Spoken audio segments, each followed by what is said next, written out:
네, 노르웨이를 국빈 방문 중인 문재인 대통령이 잠시 후 오슬로 포럼에서 기조연설을 할 예정입니다.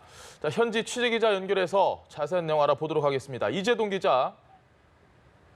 네, 오슬로에 나와 있습니다.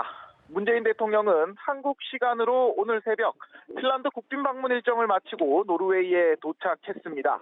문 대통령은 도착 직후에 다른 일정을 잡지 않고 숙소에서 휴식을 취했는데요. 잠시 후엔 2박 3일간의 노르웨이 국빈 방문에서 가장 주목되는 오슬로 포럼 기조연설이 시작됩니다. 문 대통령은 오늘 연설을 통해 북미 간 비핵화 협상 상황을 평가하고 한반도 비핵화에 대한 의지를 다시 한번 강조할 것으로 보입니다. 문 대통령이 순방을 떠나기 전 청와대 고위 관계자는 오슬로 연설에 대해 한반도 평화 여정에 대한 새로운 전략이 언급될지 기대해보자라고 말하기도 했는데요.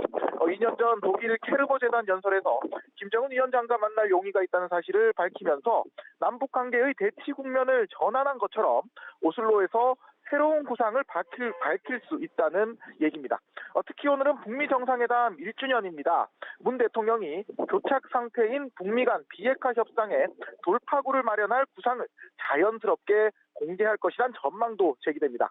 물론 북미 간에 물밑에서 다양한 접촉이 진행 중인 만큼 문 대통령이 이 문제에 대한 언급을 자제할 가능성도 있습니다. 다만 국제사회를 향해 한반도의 영구적 평화 정착의 중요성을 다시 한번 환기하고 비핵화를 달성하겠다는 의지를 밝힐 가능성은 높다는 분석입니다. 네, 그럼 오늘 오슬로 연설 이후에 문 대통령의 일정은 어떻게 됩니까? 네, 오슬로 포럼 연설이 끝난 직후엔 트로엔 노르웨이 의회 의장과의 면담이 예정돼 있습니다. 또 서라이데 외교장관 주최 정부 오찬에 참석할 예정인데요. 한국과 노르웨이의 공통 관심사에 대해 논의할 것으로 보입니다. 한국 시간으로 내일 새벽에는 노르웨이 왕실 주최의 국빈 만찬에 참석할 예정인데요.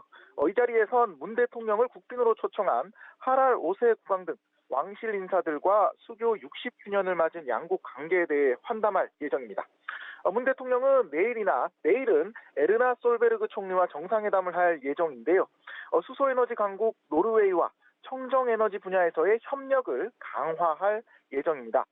또한 북극과 조선해양 분야의 협력 확대도 기대하고 있습니다. 오슬로에서의 일정을 마친 뒤에는 노르웨이의 제2의 도시 베르겐을 방문합니다. 문 대통령은 우리 기업이 건조한 노르웨이 해군 최대 함정인 군수 지원함에 승선해 양국 관계자를 격려한 뒤 북유럽 순방의 마지막 국가인 스웨덴으로 이동할 예정입니다. 지금까지 오슬로에서 전해드렸습니다.